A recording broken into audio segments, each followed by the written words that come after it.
May the 14th, 2017. You're looking at current images from our sun, and I started this yesterday morning. A couple things. A large blue area is called a coronal hole, and you know that means we're about to be impacted within 24 hours with higher solar winds. And we've seen that happen for at least 3 or 4 months, about every 2 weeks. But now this one's gonna be followed by the one just behind it in the purple area under that sunspot within a week. If you're looking at the solar disk, you have about 14 days or so from point A on the very left tip, if say that sunspot coming around, till it fades on the other side. So you got just, I think, under 28 days full rotation from the point we see this. But you see also a sunspot emerging in the left limb. So what's going to happen there with the sunspot is you see the magnetic lines of force. They're going to start to throw off these filament eruptions and coronal mass ejections. It may not be large, but that is it going to increase. But right now we're going to be dealing with that solar wind speed. You can also see the energy that is connected around the sunspot. See these large looping filaments right there called prominences?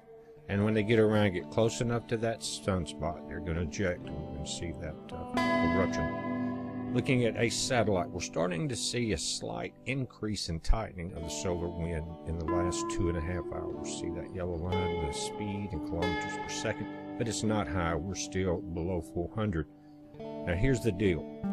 We've seen 2 different types of impacts in the last month. If you see a sharp rise, almost like running into a wall of this solar wind, we see the larger quake, 6.0, or 6.8, 7 points like that because of that impact.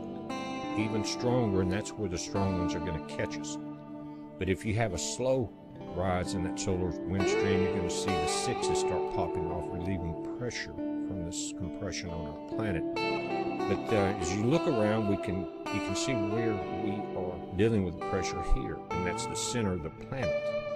But if we go back 7 days, and I've got it set for 4.5 US, but it shows them around the planet, not all of them. But you can see that, again, the center of the planet is being affected, almost at the between the equator and the Tropic of Cancer. And we're dealing with that tilt in our planet. Notice the large gap between Alaska and Central America. This is 4.5 in 7 days. The Ring of Fire is the most active quake zone on the planet. It's the largest.